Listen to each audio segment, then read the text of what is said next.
fight off Mark Allen, who's no longer content to finish second. The two compete side by side, knowing that to win the Bud Light Ironman Triathlon World Championship, one must break the other. I want to make sure that if Mark goes by me, that he really pays the price. I want to push him to his ultimate limit. For some, the competition must come from within, but a special few spur each other on. The story of Dick Hoyt and his son Ricky, afflicted with cerebral palsy, is one of devotion, the stirring bond between a father and a son. 10 years ago today, Americans were held hostage in Tehran, and the U.S. Olympic hockey team stunned the world. Impossible dream come true! We'll relive the miracle of Lake Placid 10 years later, today on ABC's Wide World of Sports.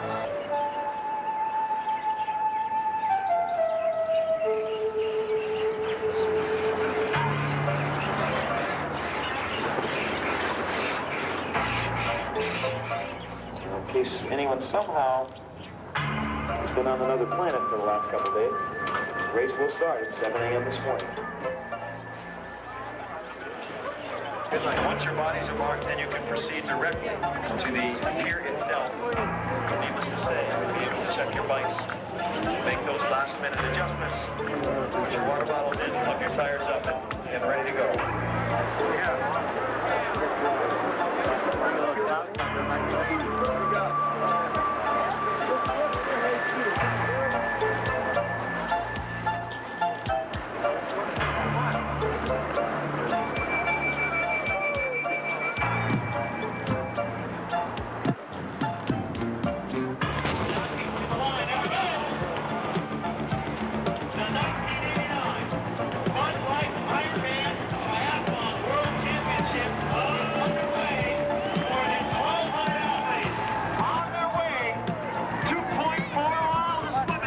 And so, the 13th Ironman Triathlon is underway. The Ironman, quite possibly the toughest, most demanding single-day sporting event anywhere in the world. Consider what's ahead. 2.4 miles of swimming, 112 miles of riding the bike, and finally 26.2 miles of running, a full marathon. Now, when the Ironman was first held back in 1978, it was a struggle just to survive and to finish. But today, despite the brutal distances involved, the Ironman is very much a race. The early Ironman events were held on Oahu, and they sent competitors splashing off into the unknown, wondering if they could finish, and wondering, too, what they might find as they explored the frontiers of human endurance. Some even feared the event could be dangerous, and for several years, the athletes were checked for weight loss along the way.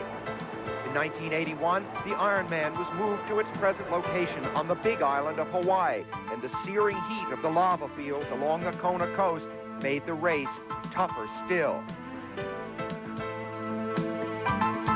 One man, Dave Scott, emerged as the best. He seemed impervious to the heat, and his style was to dictate the pace. He won the Ironman the first time he raced it, and 5 more times after that. He has structured his life and the way he perceives himself around his domination of the Ironman. I'm the guy they want to beat. I look at this event as, you know, really as war with myself. I mean, I feel as though once I'm out there, there's no other race that draws out my physical talents as this one does. No one knows better about Scott's talents than Mark Allen, who has twice managed to lead him near the end of the race, only to wind up like this. Allen has won virtually every major triathlon in the world except the Ironman. This was last year. Scott was sidelined due to injury, and Allen was the prohibitive favorite until 2 flats dropped him from contention.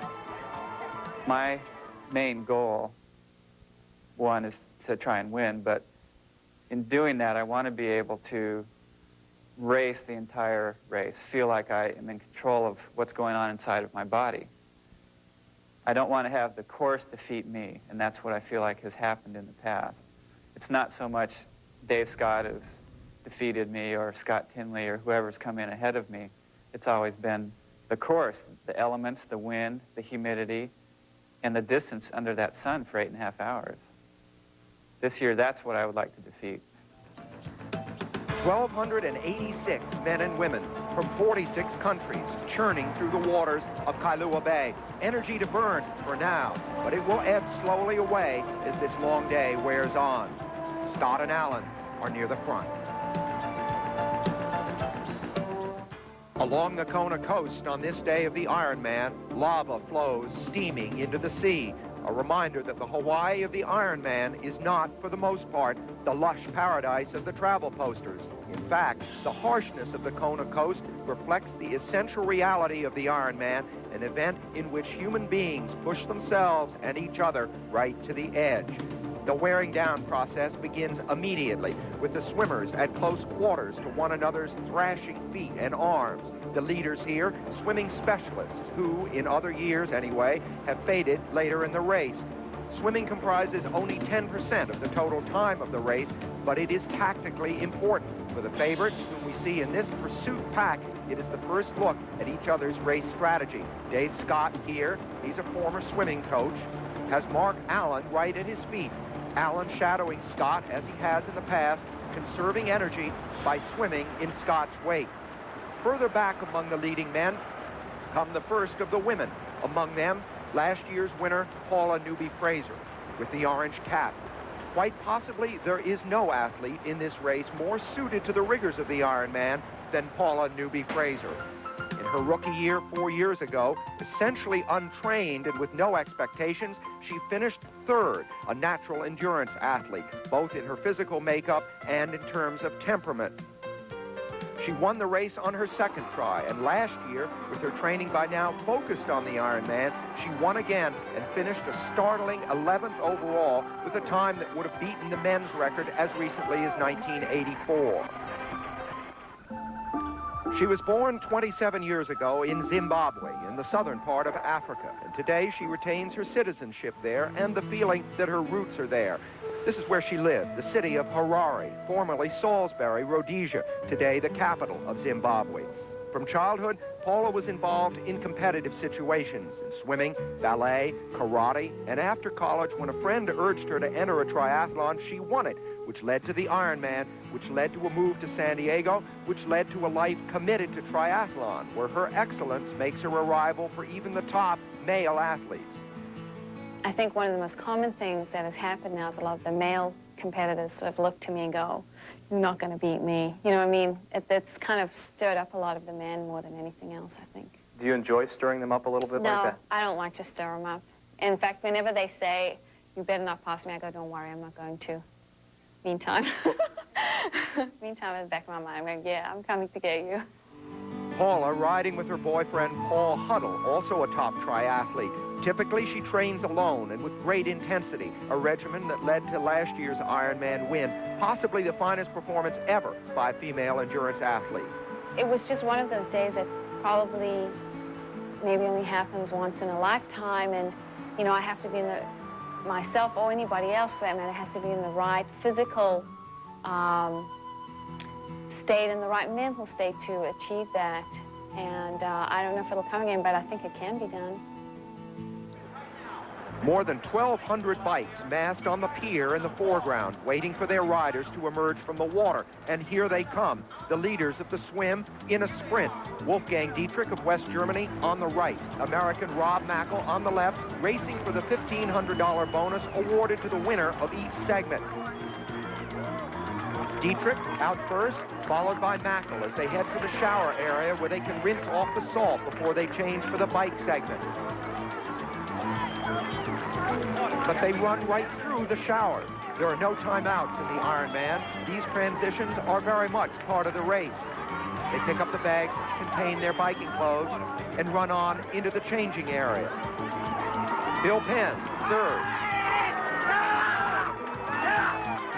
Remember, if history is any guide, many of these top swimmers are specialists who are not expected to do as well in the biking and running. Wolfgang Dietrich heads for his bike. One of the volunteers holds it ready for him. Dietrich's time for the 2.4-mile swim, 48 minutes, 13.9 seconds. The first of the favorites coming out of the water, Dave Scott. After missing the race last year, it must be good to be back in the thick of it. Scott through the showers. That's Mark Allen right behind, followed by more of the top men. Dietrich, this is just his second Ironman. Scott, as always, very fast in the transitions. These are not everyday bikes. Each one costs roughly $3,000. Here comes a barefoot Mark Allen. His shoes are already attached to the pedals. Scott underway. Allen is undefeated in the last 9 triathlons he has run, including the World Championship in Avignon, France. The leading women starting to come ashore. Kirsten Hansen, she was 3rd last year. Now Paula.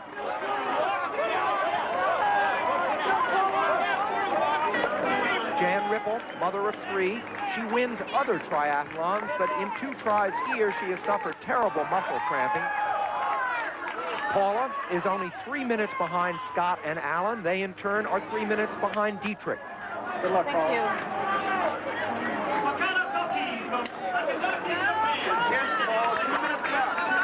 112 miles of biking to go. The route of the bike course is along the coast of Hawaii, the southernmost and biggest of the islands Captain Cook discovered back in 1778. Like the other islands, Hawaii consists of volcanic mountains. Mauna Loa, still an active volcano, is on the right. Mauna Kea, almost 14,000 feet high, is on the left. The bike course runs north, slicing through lava fields. Rolling hills are followed by a steady climb to the turnaround point at the tiny village of Hawi. The return trip is downhill and fast at first, and then it's back to the flatter terrain of the lava field, where the average rainfall is less than 1 inch per year. And in those lava fields, on the highway they call the Queen K, Wolfgang Dietrich with the sun coming up on his right. Dietrich's lead over Scott and Allen, 3 minutes at the end of the swim, is down to 2.5.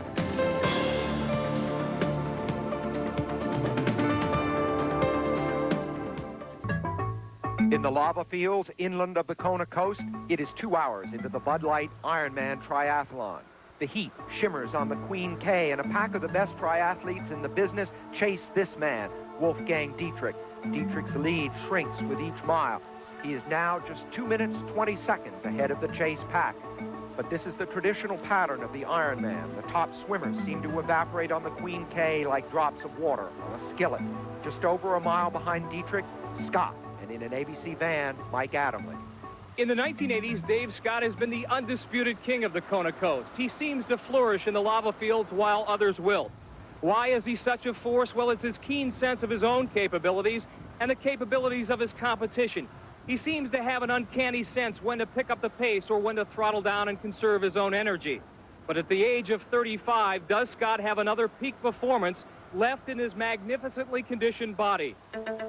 Dave was forced to drop out of the 1988 race with a last-minute knee injury. He has vowed to win his Ironman title back.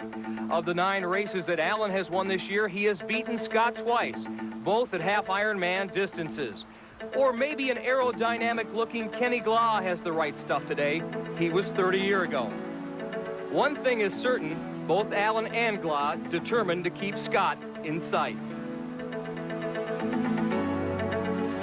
Leading the women's race is 27-year-old Lisa Lottie. As Paula Newby-Fraser was in 1985, Lisa is an Ironman rookie. But while Paula came to the race with virtually no training, Lisa has trained with the best, Paula Newby-Fraser. Working out with Paula the last, 3 weeks, I think helped both of us during the bike. But what really helped me working out with her and seeing how she trains is how she takes her easy and hard days. And like I used to train, I go out and hammer every day on the bike. I want to go fast, every day. And I don't ease off. I pretty much overtrain myself. The complex challenge of the Ironman, and someone who has mastered it, Paula Newby-Fraser. With her in another van, Larry Rawson. Is Paula Newby-Fraser the greatest woman athlete in all of sport? That's what the triathlon world was trumpeting last year after her incomparable performance running as close as she did to the male winner. Some people in sport liken her performance to Bob Beeman's great long jump, which has never been equaled. Others in the race sing a different song, however, as they were able to beat, a few of them were, Paula Newby-Fraser in short course triathlons in 1989. It remains to be seen whether she is vulnerable over the longer distance. She's got another opportunity today to prove how astonishing an athlete she may actually be. Jan Ripple in the striped suit defeated Paula Newby-Fraser each of the 3 times they competed in shorter course events this past year. She and Kirsten Hansen in the white helmet behind Jan trailed Lisa Lottie by a half mile at the 20-mile mark. Hansen has a victory and a loss in shorter events versus the Iron Woman from Zimbabwe, who was out of the water slightly behind them, but is right now beside Kirsten Hansen. With the leaders already well into the bike segment, competitors continue to stream out of the water. At the pier, Donna De Verona. Over a decade of Ironman competition has wiped out the notion that swimmers can't bike and bikers can't run. It's been a proving ground for those that have been able to master all 3 disciplines. And it's a unique event that embraces everyone. Young and old, male and female compete side by side. The ultimate accomplishment here is to finish, especially for those who have failed before, like 49-year-old Dick Hoyt, who until last year's Ironman never failed to finish any race.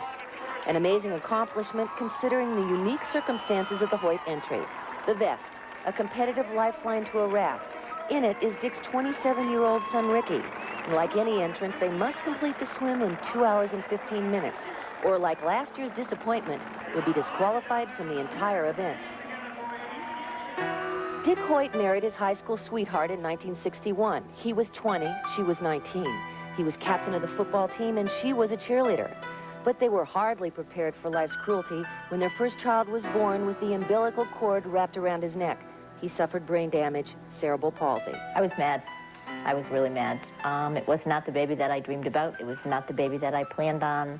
It was like some other baby. And at first I wanted him to die so I didn't have to deal with it. And kind of an external force would just take Rick out of my life and I wouldn't have to deal with something that wasn't right. And we went to the specialist, and I will never forget that day.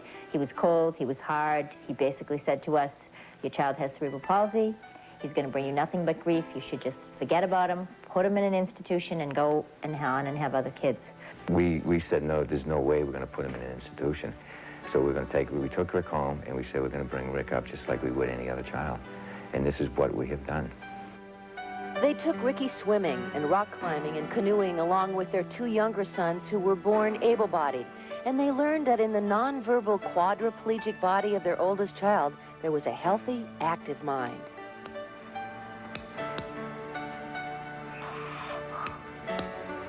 Rick learned to communicate using a computer, spelling out with excruciating patience the words he'd like to say. He speaks here through an interpreter, his friend and aide. My greatest fear is not being respected as a person with an okay mind.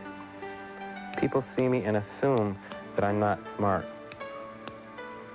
Rick is now a junior at Boston University studying special education. He shares an apartment with a friend, and other students assist Rick with his personal care and schoolwork. Being disabled is the only thing I've ever known, so it's hard to make a comparison to being able-bodied.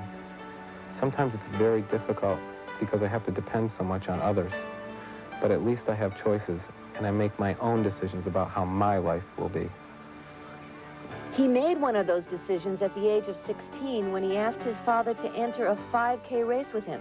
He knew exactly what he wanted. We get that picture of Rick, the first race he ever ran, and he's got the biggest smile you ever saw in his life. It goes from one end of his head to the other, you know, and he's almost coming out of the chair. You could see it. And then that night, after that very first race, he went home on his computer and wrote, Dad, when I'm running, it feels like I'm not even handicapped. The 5K led to a 10K, then to marathons, and now triathlons. Along the way, Dick Hoyt has become an outstanding age group athlete, and he could compete easily without Rick, but he won't. He drives me, and there's just something that happens to me when I get behind that chair and start pushing him, and we just can go faster. I don't want to do it on my own. I have no desire to do it. No. Why not? Because I've never done one on my own. It's Rick that got me into it. Why should I go out and do it on my own?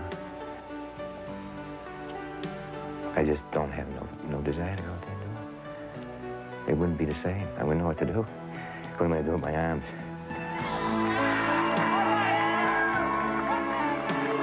Unlike Mike last year, they finished the swim with time to spare, 1 hour and 54 minutes. The Hoyts have earned their spot here in the triathlon, having completed 10 Boston marathons and 2 other triathlons of the Ironman distance. There's no special treatment for the Hoyts. Dick alone must transfer his son to a specially designed bike. He must strap him in carefully, making sure he's balanced, so there are no falls on the steep hills ahead.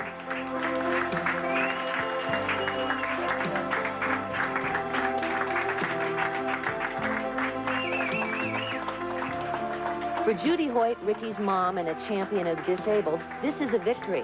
She believes the disabled and able-bodied should participate in the same activities and share the same risks.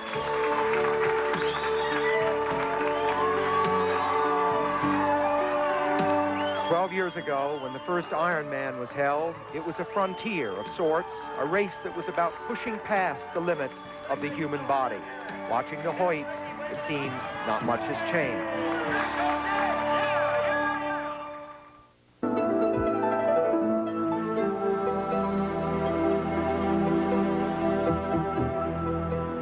.45 on this morning of the Ironman. It's almost 3 hours into the race. Hawaiian legends have always celebrated speed along this coast. Makoa, a courier of King Kamehameha, was said to be so fast he could carry a fish from Hilo on the far side of the island to Kona without having it die.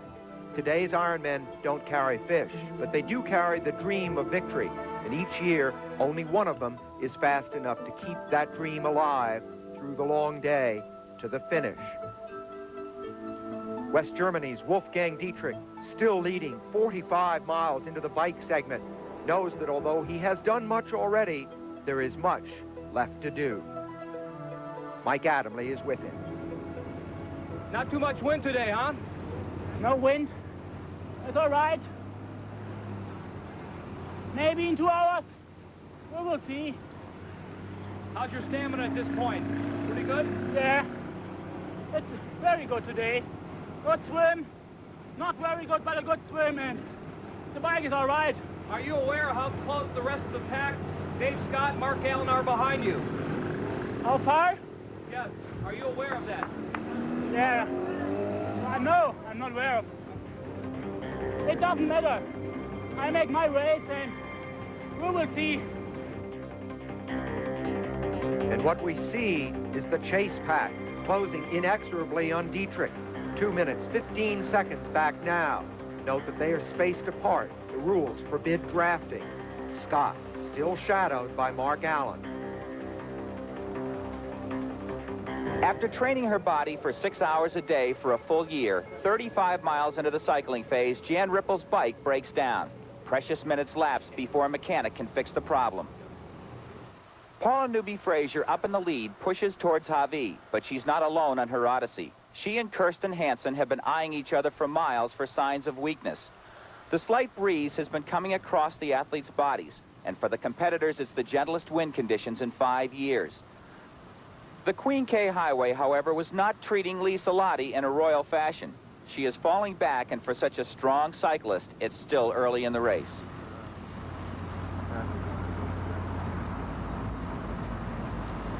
Pain in my head. A headache is a unique problem to have less than halfway through this event. 2 years ago, while training on her bike, she was hit by a truck and suffered a fractured skull.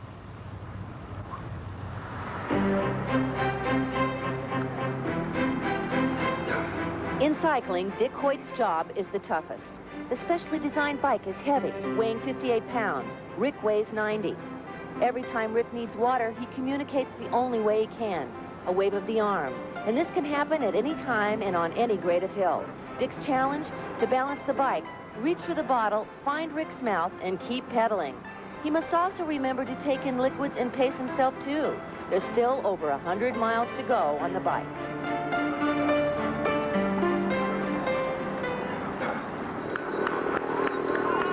Ahead of the Hoyts, Wolfgang Dietrich approaches the turnaround at Javi.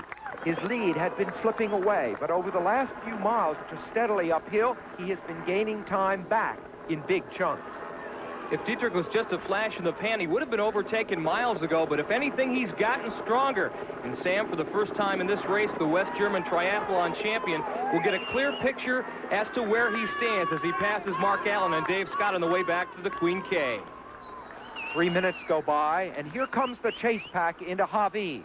Scott, Allen, and the others have just had their first look at Dietrich, and you have to wonder, are they thinking, is it time to stop racing each other and start worrying about Dietrich? From Javi, the course is all downhill for 15 miles. They'll reach over 45 miles an hour. Then it's back across the lava and on into town. Wolfgang Dietrich has been leading this race for more than 3 hours, but there is still half the bike course ahead of him and the marathon.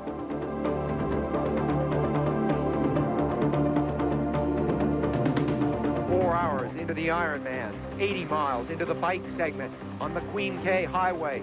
German Wolfgang Dietrich alone in a cocoon of concentration. Dietrich lost a little on the downhills from Javi. Now he's again making it back. His lead, 3 minutes. The question, will anyone dare to make a break to catch the West German? Mike Pigg was second here in Kona a year ago. Always an outstanding swimmer, Rob Mackel has improved dramatically in the bike. Kenny Glau made a brief break from the pack coming down from Javi, but he's been reeled back in since then. Mark Allen talked about patience before the race. So far, he's resisted the temptation to put the hammer down, as has Dave Scott. Apparently, Dietrich's lead not yet deemed threatening. Can the West German keep up this pace? He has had the lead from the very beginning. And what's truly remarkable, he's been racing alone. Unlike Scott and Allen, he's had no one to gauge his performance with, just his own inner clock. Dietrich is 80 miles into the race. The point Dave Scott says the Ironman really begins. If Scott is right, then Dietrich begins with a 3-minute lead, and his pace is fast. He's roughly 9 minutes ahead of Scott's record pace. For Paula Newby-Fraser, her weekly effort of 7 miles of swimming, 200 miles of cycling, and 60 miles of running is paying off. Although cycling better than ever before, Kirsten Hansen's instincts tell her she's pushing her 5'3", 102-pound frame too hard. And 75 miles into the bike phase, she backs off. Newby-Fraser is now alone at the front. I'm feeling okay right now. Did you put her third trying to pull away from Kirsten? Nope. I maintain the same pace. But she back there. I guess she's gone. Hawaiian volcanoes often revolt against the inner pressures of the Earth's core. Lisa Lottie's body appears to be revolting also. She struggles badly and is now 7 miles behind. An athlete's iron, potassium, salt, and fluids must be at their maximum entering this event. Lottie is fading so quickly that one or more of these nutrients may be below par. 60% of our body weight is water, and it is critical during the race itself to replace the potassium, iron, salt, and fluids which burn off so quickly in this 100-degree heat. Doctors say that if the appropriate nourishment is not taken in this event, that the athlete would be forced to stop 4 hours into the competition and would have lost by then 10% of their body weight. Finally, a goal in sight, Ricky and Dick approach Javi in the turnaround point, aware that the uphill cycling battles are almost behind them. To prepare for this event, the Hoyts have been competing every weekend for a year. And while Rick was in school, Dick trained alone, pushing a 100-pound bag of cement in Ricky's biking and running chairs, all to challenge the Queen K Highway. But as most triathletes will tell you, no first-timer can anticipate the heat, the monotony, and the unforgiving hills. The Ironman means different things to different people, but it cannot mean more to anyone than to this father and his son.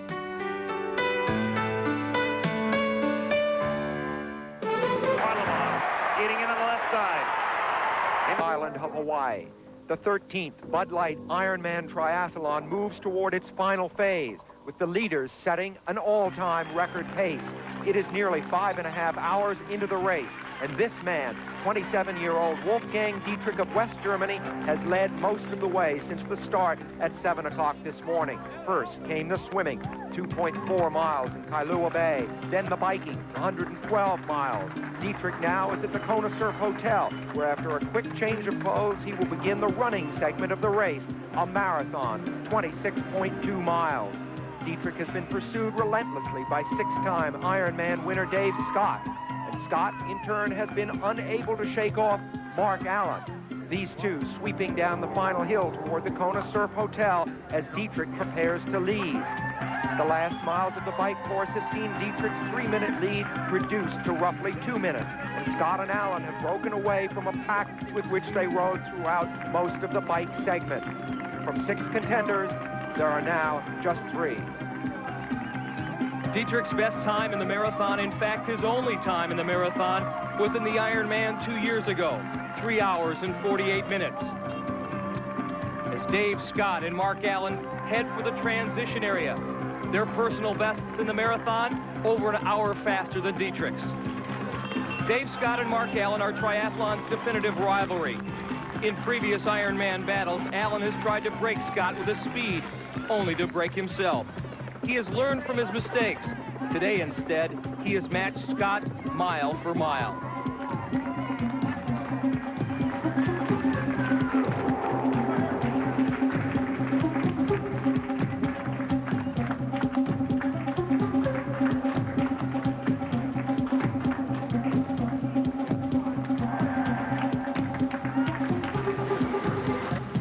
No one, not Scott or Allen, nor even Dietrich himself, thought he would be leading this late in the race.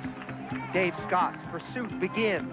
It should be noted that he has never been passed for good by anyone on an Ironman run, and that this apparently choppy style, which comes from running towed out, is highly effective. Mark Allen with his classic fluid style, following Scott.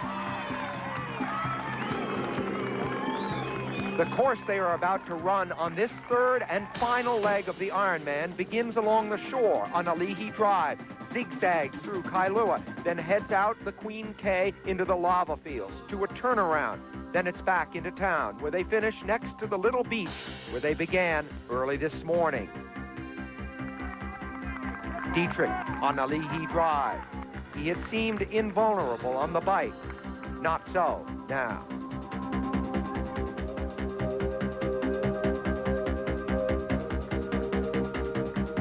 Closing in with each stride, Scott and Allen.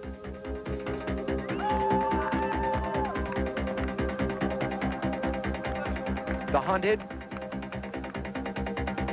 and the hunters.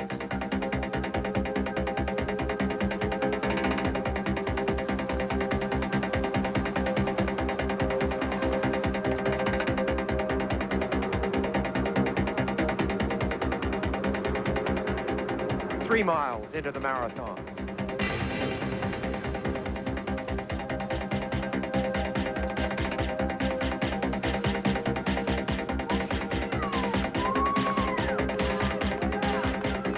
Wolfgang Dietrich has led this race for over 5 hours. Scott and Allen blow by him as if he never existed. Where there were 3, there are now 2, and Mark Allen, previously content behind Dave Scott, has pulled out abreast of him. The race this sport has waited for has begun.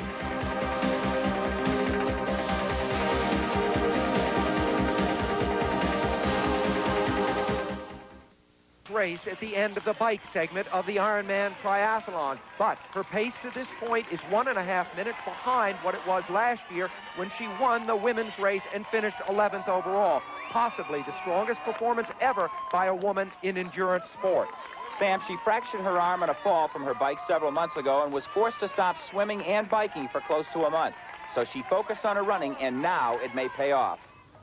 Dave Scott and Mark Allen have covered a little over 4 miles now. They're averaging approximately 6 minutes per mile, which would put them in the vicinity of a 2-hour and 40-minute marathon, something that's never been done before to the Ironman. The natural rivalry between Scott and Allen is heightened because they are so fundamentally different. They are at different stages of their lives. They are different in temperament and lifestyle, different in the way they train. Scott is from Davis, California, a rural farming community to the west of Sacramento. Near his home are stretches of road almost as solitary as the Queen K. Here, Scott is content to train alone, to set his own pace, just as he always has in the Ironman. By contrast, Mark Allen lives by the beach in San Diego, in the epicenter of the professional triathlon community, a world in which super fitness is the ideal and in which a compulsive desire to exercise is considered normal. This is Dave Scott's house, brand new, and in some ways a symbol of a world that has changed very fast for Scott in the last couple of years. You might almost call it the domestication of Dave Scott. His life now includes his son Ryan and his wife Anna, formerly one of the country's top swimmers. It's such a big adjustment. I mean, we're adjusting every single day. I mean, I have to allot really an unlimited amount of time for him, which I like, and I'm learning to do it. But it's hard when everything's sort of focused around my little schedule. With a family to support and at 35, relatively old for a top triathlete, Dave now spends part of his time building a foundation for the day he can no longer compete. There is a clothing line, there is talk of work on TV. Mostly, though, there's evidence that the intensity which has characterized his life will not be lost. I think a lot of people never really tap their potential. And I think most people are afraid to take that final step. They always say, oh, I can't do that, or I wish I could do this, or why didn't I do that? And I guess my philosophy is, why not? If Dave Scott is a man in transition, Mark Allen is one at the full height of his powers, living in this comfortable cottage, able to focus with few distractions upon being the best at what he has chosen to do. He lives with Julie Moss, herself an Ironman veteran. Indeed, it was Julie that ignited Mark's interest in the sport.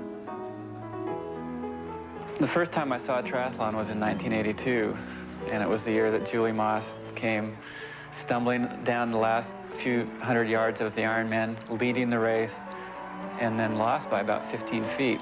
And it was such an emotional experience in sport.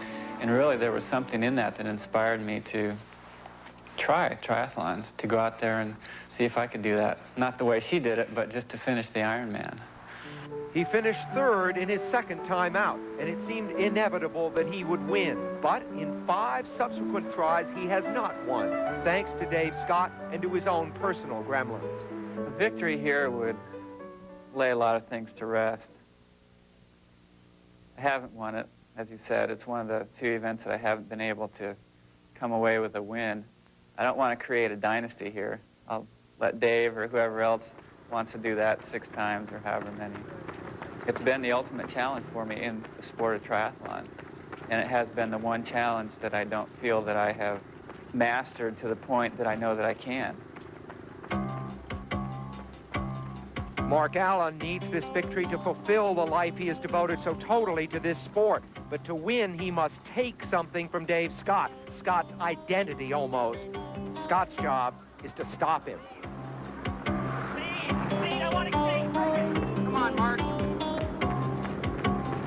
Yeah, all right, guys. Right on. Catch me, run.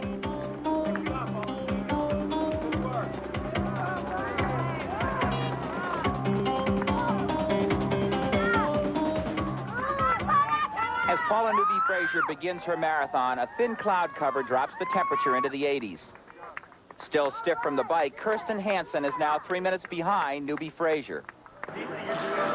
Tragedy has struck Lisa Lottie. In a dehydrated state on her bike, she has crashed into a parked car. Her boyfriend is number 8 on the race course. He's right here. He has medical history for you if you need it. She has fast neurological problems. No, I can't do the race. Oh, okay. Right. You guys know what we've been through once? Yeah, I thought you said you were going to continue. You know the story? The story Lisa's boyfriend, top triathlete Todd Jacobs, is referring to was a cycling accident 2 years before when Lisa was hit by a truck and fractured her skull. Paula Newby-Fraser runs by unaware that her former training partner has suffered a broken neck. The accident was caused by an abnormally low salt level that left Lisa in a dazed state. Fortunately, there was no paralysis, but she'll have to wear a neck brace for at least 5 months. If she wishes, she should be able to compete again. The leaders with 14 miles to go.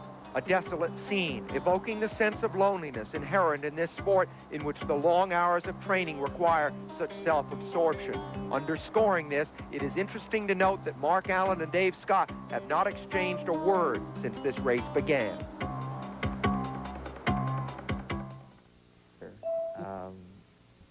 You know, I want to have the best race I possibly can. And I've told my wife this. I said, you know, I think I can walk away from the Ironman coming in second or coming in third. I'll be gravely disappointed, but if I can have the best race that I can bring out for 1989, that's all I can ask of myself. I'm not going to go home and bury myself if I lose.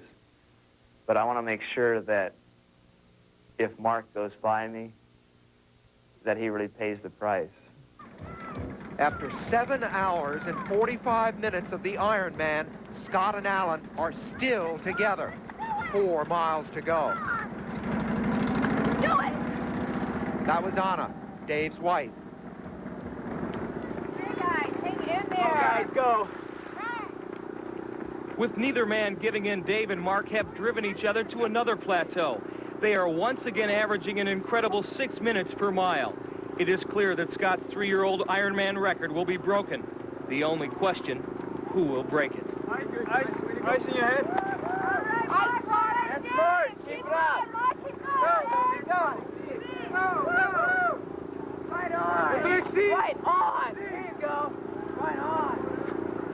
In running long distances, athletes are fond of describing their inner focus. They monitor their breathing and heart rate. The rhythmic cadence of the running enhances relaxation. At aid stations, that rhythm can be disrupted, causing precious energy to be wasted. Keep it up. Keep it up.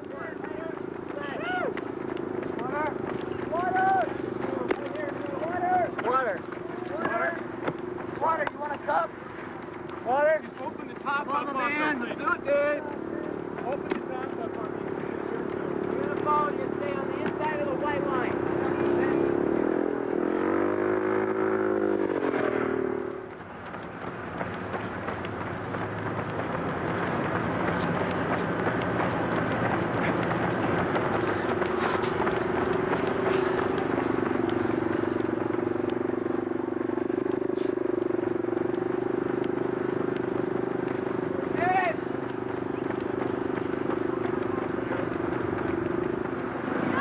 2 miles to go. This is the final uphill on the course.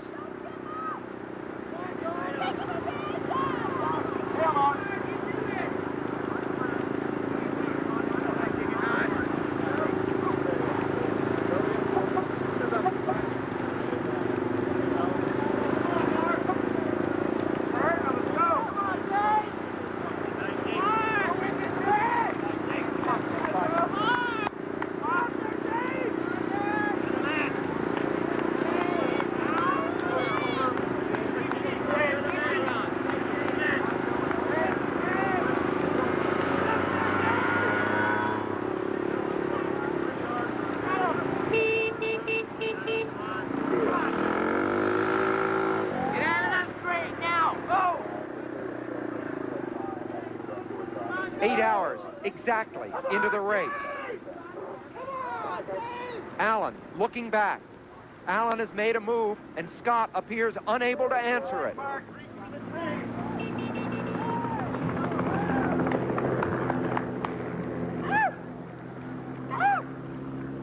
In 1982, Mark Allen couldn't finish. In 83, he was third. In 84, fifth. In 86 and 87, he was second. In 88, fifth. And finally now, in his 7th Ironman, for Mark Allen, the long quest for victory is over.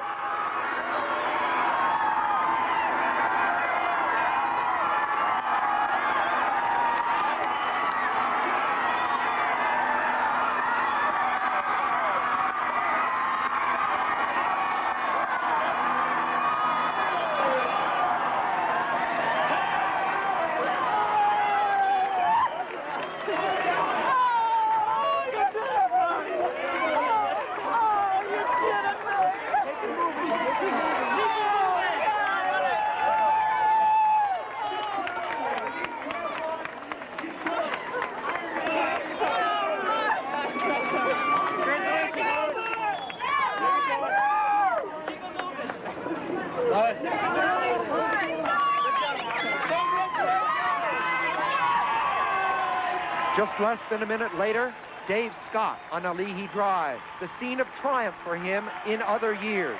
Today, things are different.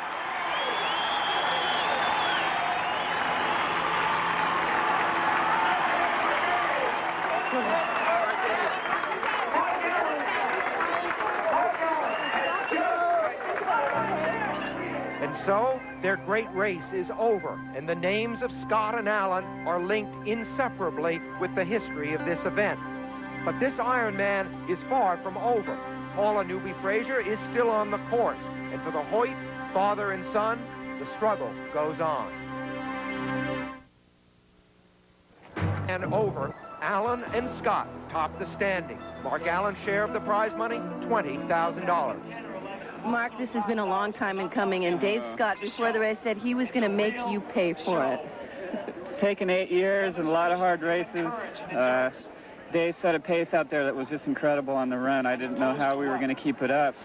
Mile after mile, just instead of getting slower, I got faster. But coming into town about mile 24, I had a little bit extra, and I thought, if I don't do it now, I may never do it. Many before the race predicted Dave Scott because he'd won so many times, and they've always said, can Mark do this? Is it physical or is it psychological? I guess you put those doubts away today, even within yourself.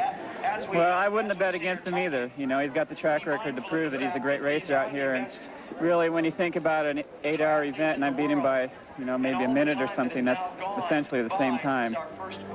Dave Scott won his first Ironman in the infancy of this event a decade ago, and he has been known as the man ever since.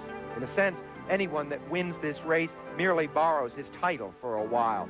It should be noted that at age 35, Dave Scott has shattered his own previous Ironman record by over 18 minutes. And with this stunning performance, Scott has given Mark Allen something only he could give, the knowledge that he has beaten the very best.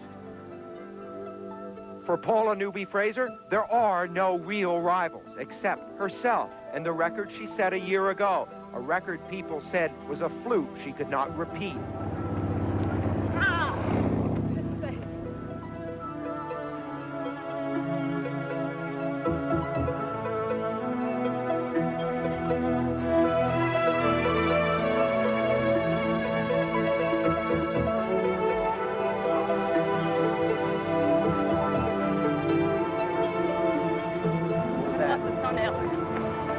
With a 20-minute lead and 4 miles to go, isn't it ironic that it is coming down to a painful toenail that might stand in the way of Paula Newby-Fraser breaking her own Ironman record? While Dave Scott and Mark Allen were able to draw on each other's energy to set their record, Paula Newby-Fraser has just herself.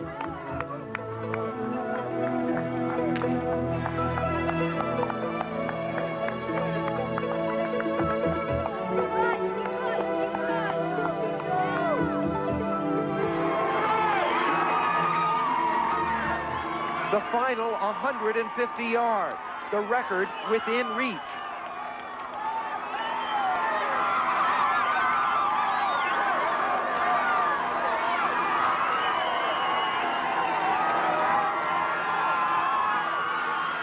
From here, she can see the clock.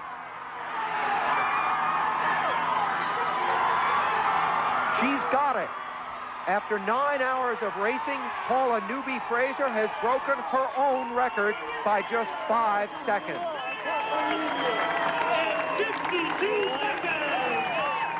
This is her third Ironman win in 5 tries, and she is only 27 years old.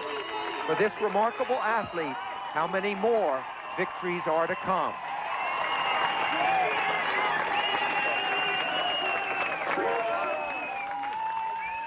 55 minutes after Paula Newby-Fraser finished the marathon, Dick and Ricky Hoyt are completing the bike. They are 35 minutes ahead of the disqualification time. Okay, we'll just hold the bike. No sweat. You got the bike? Nice, Rick. Hey, we're glad you made it. You know, all right. All right. Wants to open the way to go. What's his name? Rick. Good job, Rick. We're glad you're here. You're on time. Yeah, buddy. You're on time, buddy. Woo! You're on time, man. All right. Dick and his son Rick, a victim of cerebral palsy, have been on the course for 10 hours. When Ricky was younger, Dick Hoyt had difficulty coming to terms with his son's disability. But when they started racing together 11 years ago, Dick had to learn how to feed, diaper, and care for Rick on his own. It was the turning point in both their lives.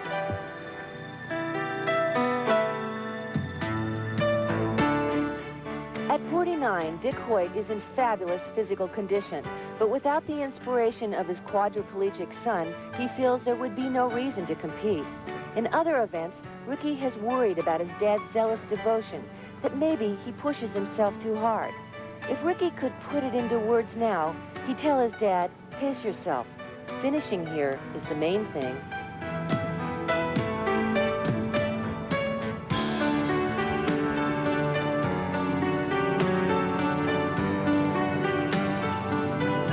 "27 years ago, when Rick Hoyt was born, the Hoyt family began the long journey which has led to this day and to this moment.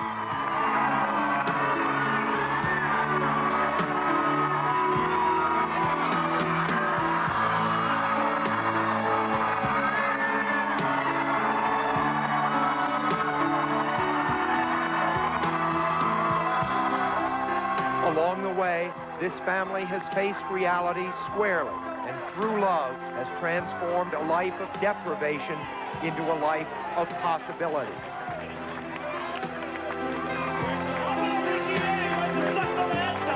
Fate has denied much to Rick Hoyt, but today he is experiencing what few of us ever will, finishing this race they call the Ironman. What an incredible, incredible athletic achievement.